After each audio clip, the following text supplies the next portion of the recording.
I came to Japan for the first time at the age of 22 in 1995. I wanted so badly to study abroad in Japan at that time. I was really gung-ho, as they say. I started studying Japanese language as an undergraduate, and it clicked. The culture, the language, the whole thing. So I studied really hard. I spent every day in the language lab. Of course, I had other classes I had to take, but that was like I had class every day of the week, 5 days a week, Japanese. We had 5 days of 1 hour each of language in the morning with a native speaker, a TA, teaching assistant from Japan. And then twice a week, in addition, there was an American lecturer who spoke Japanese and explained the grammar in English. That was the first year, so like 9 months out of 12 of the year. Semester A-B, right? Fall and spring. I applied to go to do study abroad in Osaka, and I got in. And in the summer, I took the second year of Japanese, full year, in 2.5, 3 months intensive course. So I literally studied Japanese for 12 months that year and completed 2 years worth of college level Japanese speaking, reading, writing, listening, the whole thing. And then that summer as well, I was lucky enough, I was living in Pittsburgh, PA, to actually do like a homestay in the US with a Japanese family. I rented a room from them, and so they were using Japanese. They were actually from Tokyo originally. I came to Japan in the fall of 1995. It was shortly after the Kobe earthquake, the Daihanshin. And so there were worries, my family, friends worried about me, but it was okay, right? There was no big earthquake after that. And I was living in Osaka. 9 months in Japan. Came out of my shell here a bit. I was very, very nervous guy in a way.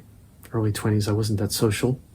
But by the end of the year, by midway, I was listening to 9 Inch Nails and David Bowie's Outside came out that year. And industrial music, I discovered Coil and Skinny Puppy and all kinds of things. I came out of my shell a bit. I went to clubs and I drank a little alcohol. I had a little fun. And then I came back, that ended. And I had to come back to the US, go back to the US, finish my studies at my home university, and I got my degree in Japanese literature. And then I returned to Japan in 1999 after some years in the US. I won't talk about everything here.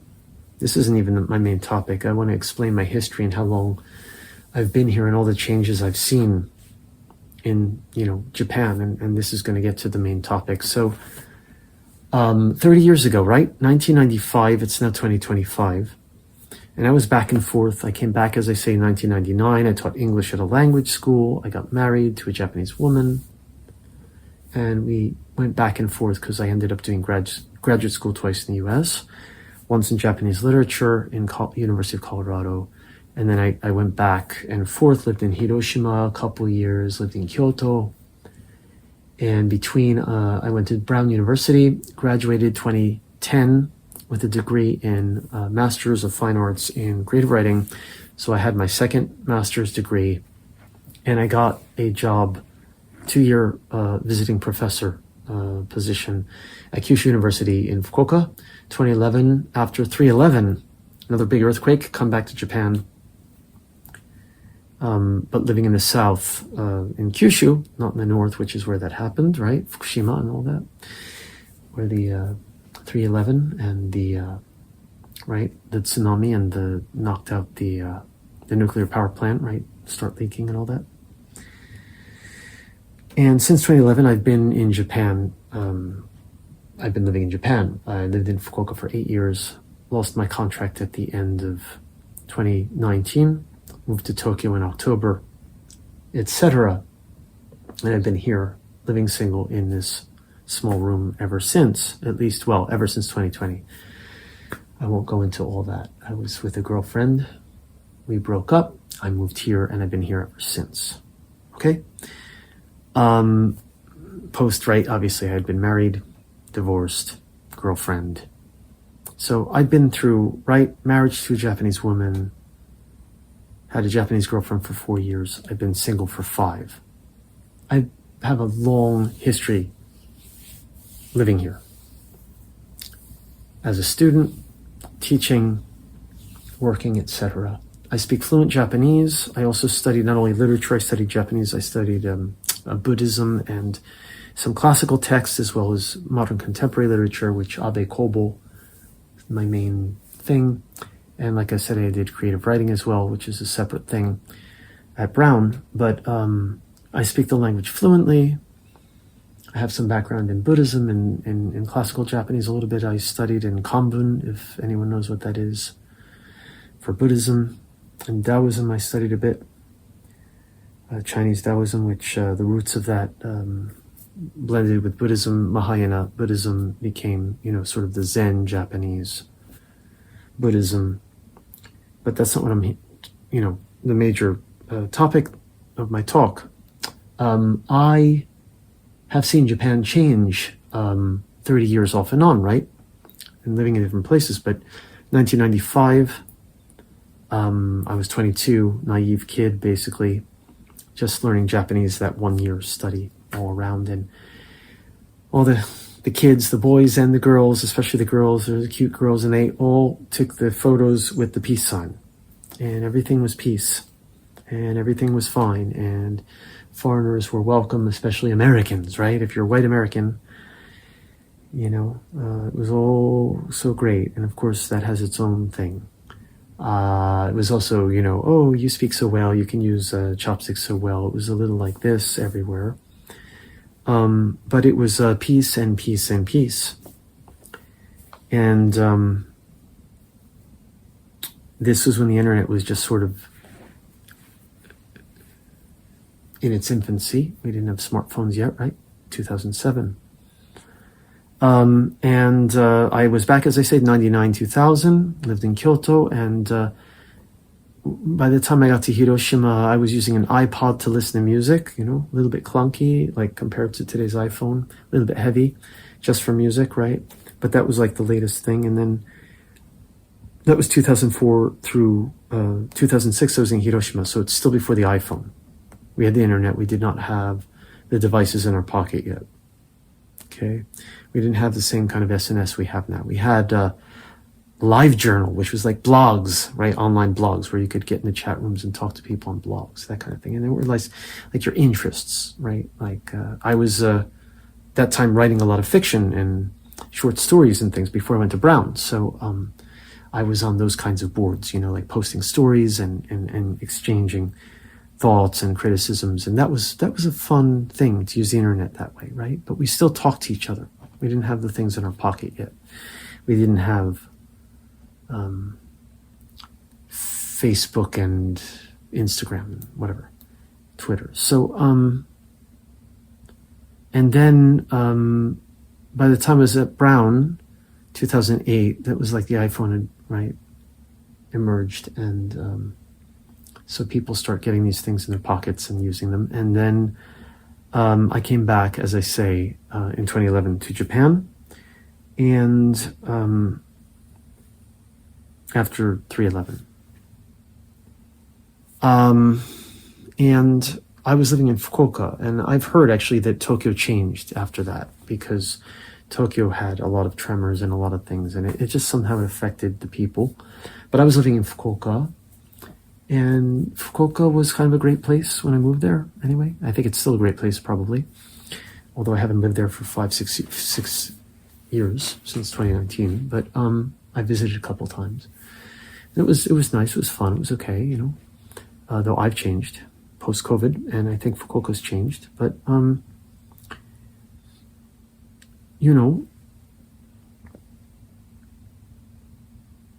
COVID was a turning point. And for me personally, and I've talked about this before, and this is not, again, what the focus of this talk will be, but it's like my life changed in a big way. Firstly, because I come to Tokyo. Secondly, because I had this breakup during the beginning of COVID, and I didn't have enough work and all that kind of thing at that time. And then moving in here, which was a temporary pit stop, but I'm still here. That's another story. It wasn't temporary or short term, I mean. And COVID and people changed, right? And the technology was used in different ways. And to talk about this thing with the rising right in Japan, Sanseido, I think. To, it's written to, right? Like shu. Sanseido is, I guess, like a publisher, right? But the Sansei, this Japan, it's not Japan first, it's Japanese first. It's not Japan first, like America first, it's Japanese people first and foreigners second. That's what they're saying. Not Japan first, Japanese first. There's a nuanced difference there. I want people watching this to understand that. Okay? That's a big nuanced difference. This is definitely an anti-immigration far-right group that emerged during COVID online. They were anti-vaccine and anti-immigration and a lot of conspiracy theories behind. And I've looked up the spokesperson for this group,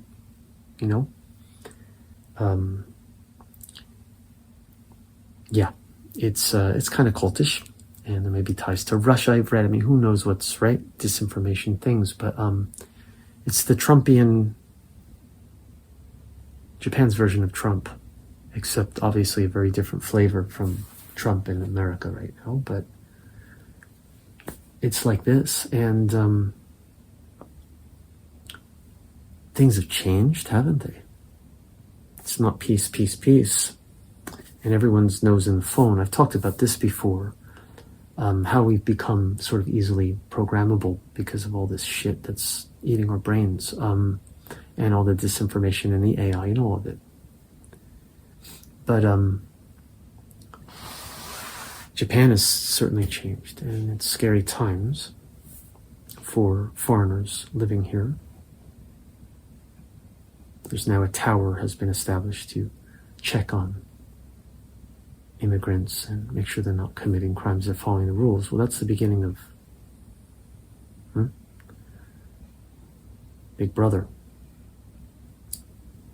But not just Big Brother for all citizens, but Big Brother specifically for foreign citizens, i.e. non-Japanese, i.e. people who are not by blood. I am a permanent resident here. I pay my taxes here.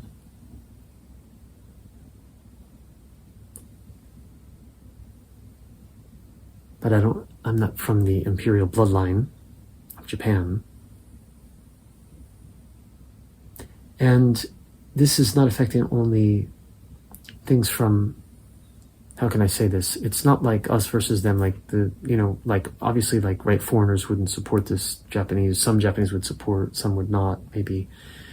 But then like within the foreign community, which I'm not really so close to people so much, but I do have some foreign friends here in Tokyo, for example, and some I'm connected with online more than anything, though I've met them in person, some of them. And like, it's like even there, it's like everything's very touchy. And I'm very straightforward. I state my opinions on SNS, and I kind of got in trouble with making a comment today. And with another foreign person, it's like, I'm toxic because I'm saying this kind of thing. And I just think the tensions are running very high over this. It's very troublesome, very worrisome to people living here who are not, Japanese natives or native born, who until now we've dealt with some of the underlying undercurrents of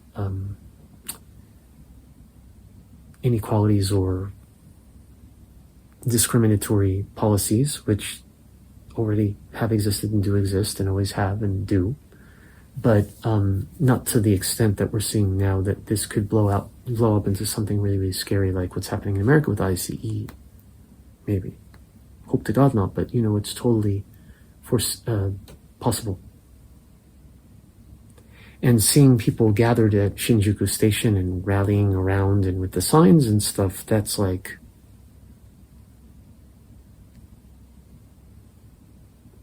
that's it. So I had a lot to say, and now it's like I don't know what else to say here. It's like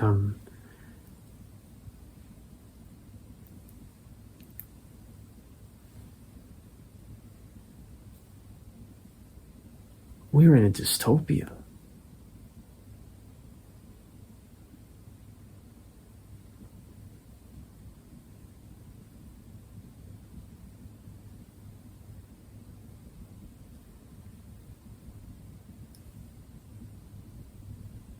And several people have said to me, you're kind of too negative, too dark. You need to see, you should see a therapist, or like the comment that my posts are toxic.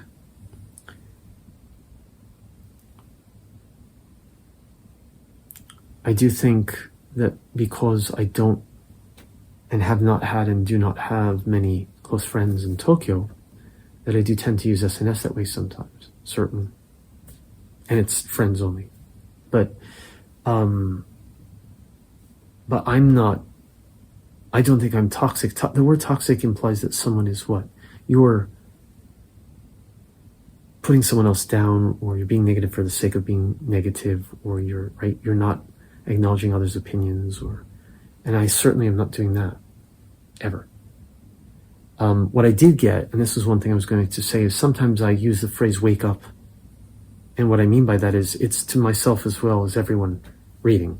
Like, we need to wake up and see what is happening here. With AI usage, with SNS, with the disinformation, with the divisions that, like this very thing, right? Why should another foreign person be snapping at me when we're basically on the same page with this, right?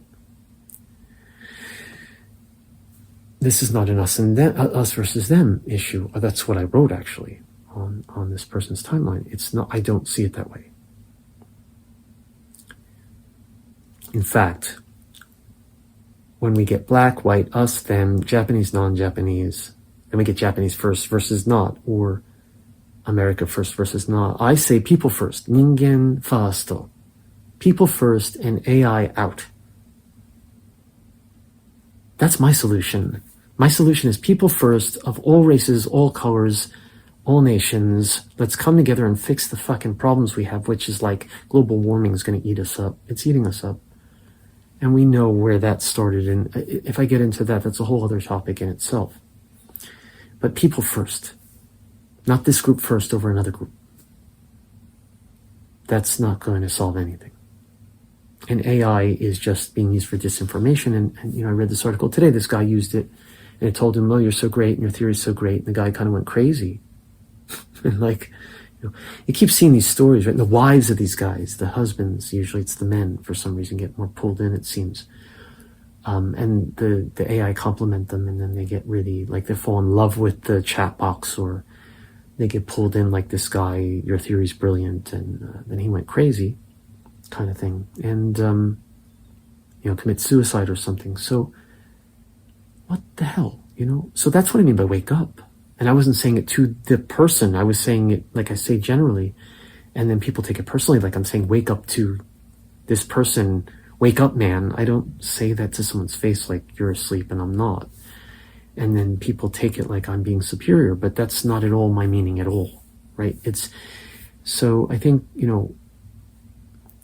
I'm not coming at it from an egotistical standpoint. At least I don't believe I am. I don't feel that way when I'm writing it. It's not my intention.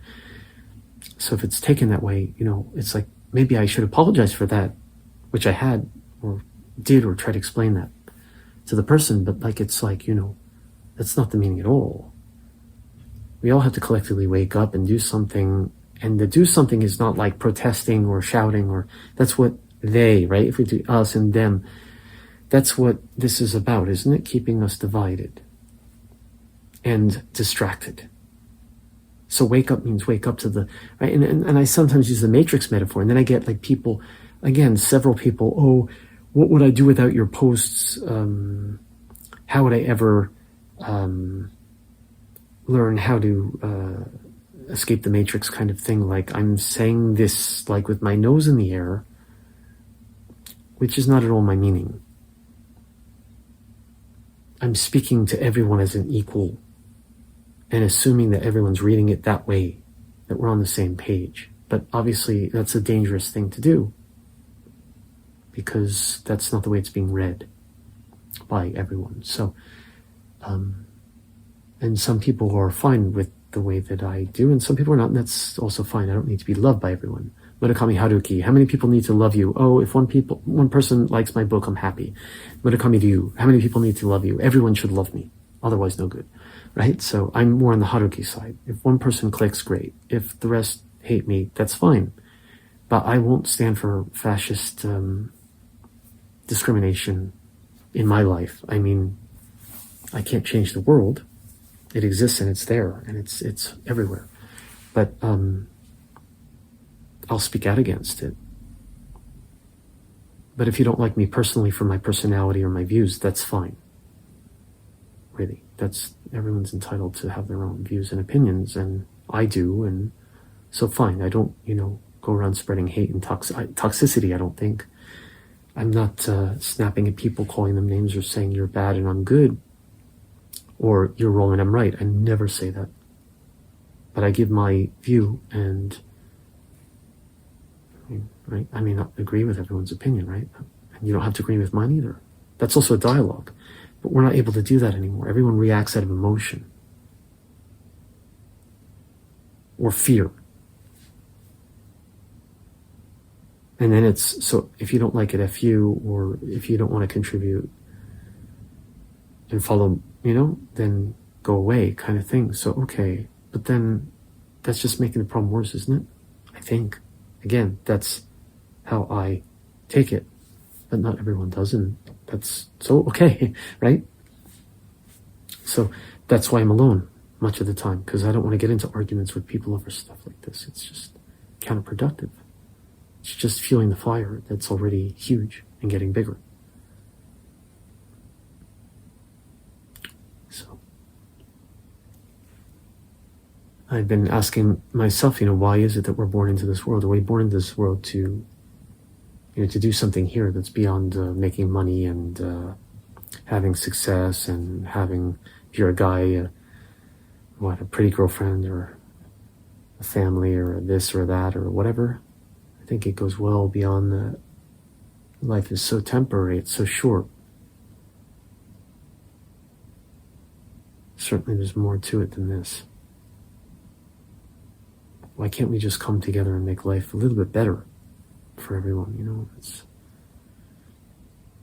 So, going back, okay, comment maybe, see a therapist. It's interesting that people say, see a therapist, because I don't believe in therapists. I don't believe in medicating.